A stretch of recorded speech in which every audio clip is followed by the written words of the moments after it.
So with all the money that Google makes, they own Android, they make literally billions of dollars, you would think that they would come out with the best smartphone every single year, like the flagship of Android that they could. But this is sadly the Google Pixel 10 Pro, and this is the new 11 Pro XL. Sadly, it is another year of small iterations, very little changes, and if you kind of take a first glance, the thing that you'll see, honestly, is that little camera bar. So that has changed. So now that goes all the way across. If I left the video at that, other than a couple extra little things like this little LED light, that has all that has sadly changed in the new 11 Pro. If you want to end the video there, grab just the standard 11 when it goes on sale. That's the best value, and cut.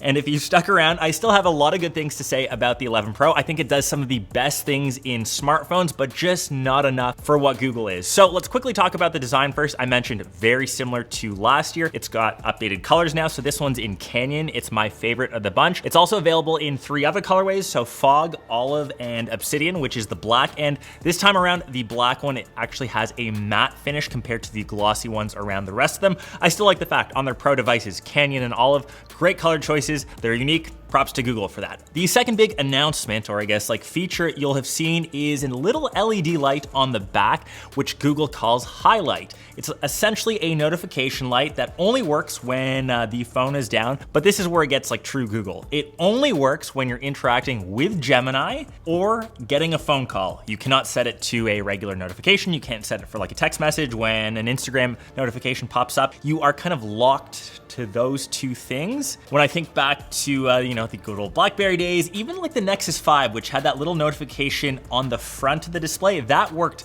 with any simple notification. The fact that Google has made that just for interacting with Gemini, which is great. Gemini is the best AI assistant that you can get hands down. Or when you get a phone call, like 2026, people aren't using their phones for as many phone calls. You're using it to text, you're using it to message people. I think that's a bit of a shame, but that is their new feature. It's called Highlight, like I mentioned. There's also 2 new camera sensors in the back. So we have a new 50 megapixel main, 48 megapixel telephoto. The 48 megapixel ultra wide remains the same, as well as the 42 megapixel front facing camera. Once again, Google takes some of the best photos. I would argue even like the best photos just because of their computational photography. Photos that are coming out of this camera are freaking great. They look so good. Dynamic range is really good. Some of the best color reproduction. And I'll show you some sample photos here. Pixel cameras have always been some of my favorites. Every year when I go back to testing, I'm always reminded how good that software, how good computationally it is. I would say for the average person, someone that isn't downloading any, say like raw camera apps or shooting in pro mode, someone that just wants like a good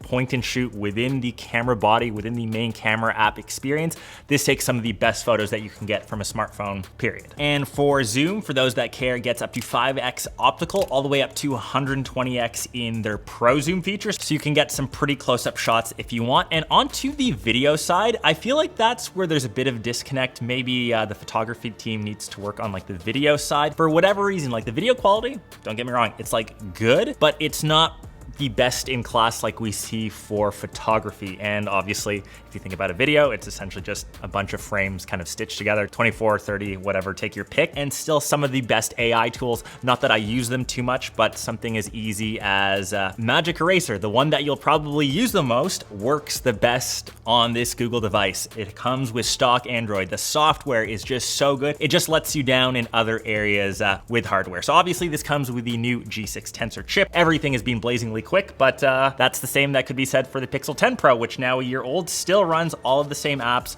Everything that I've been testing on this, I've tested on this guy. Both are flagships, they're great. I haven't been able to bog down either device. If you already own this as an example, I wouldn't say you need to go grab the upgrade right away. And a lot of the software updates that come to this find its way onto older Pixels anyways. So that is that. One thing that is different is the display. So the display specs for the 11 Pro, that's 6.3 inches. It's a super actual display. And if you get the XL, that's 6.8 inches. So I have noticed it is considerably brighter. So this gets up to 3,600 nits of peak brightness. Really noticeable on a bright day like today. Once again, the new 11 Pro, noticeably brighter. One extra little bonus about the display, it is technically 2 times more scratch resistant. So if you are someone that is a bit rough with their device, even though most people will throw a skin, a case, a screen protector on it from day one, it is a bit less prone to scratching, which is great. The next thing that's been improved though is, I guess once again, internally related. It's the the battery. So once again, we get that flip here. It has better wired charging. You'll now get a 75% device charged in around 30 minutes, which is great, but it still doesn't have a silicon carbon battery like a lot of its competitors. You still will not get over a day of like pro usage with this.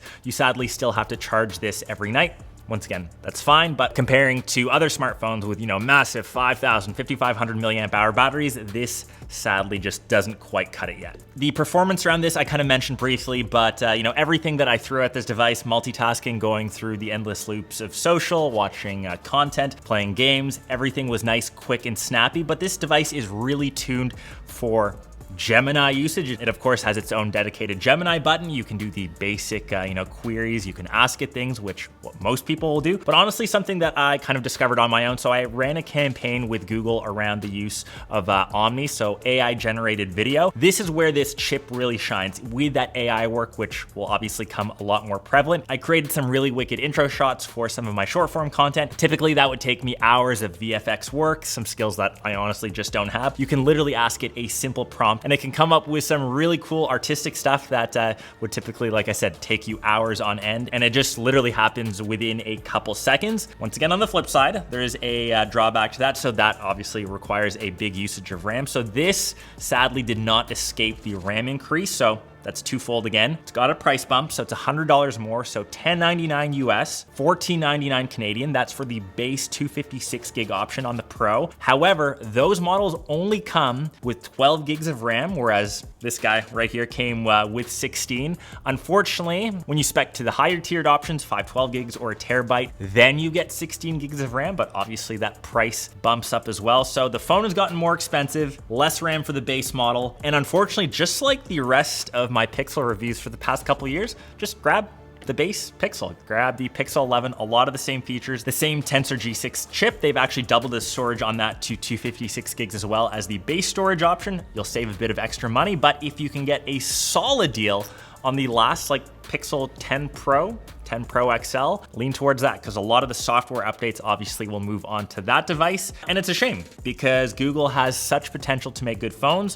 which once again they do. Who remembers when Pixel phones used to literally cost like $500-600? They were half the price of Samsung phones, of obviously iPhones. Like that was peak Pixel, PP. Those next devices, honestly, some of my favorite smartphones that I've used throughout the entire journey, but that is Pixel 11 Pro. If you want to see a separate video on the 11 Pro Fold, which once again, some compromises, great phone, still expensive. This is all of, by the way, like I said, the two favorite color options of the Pro.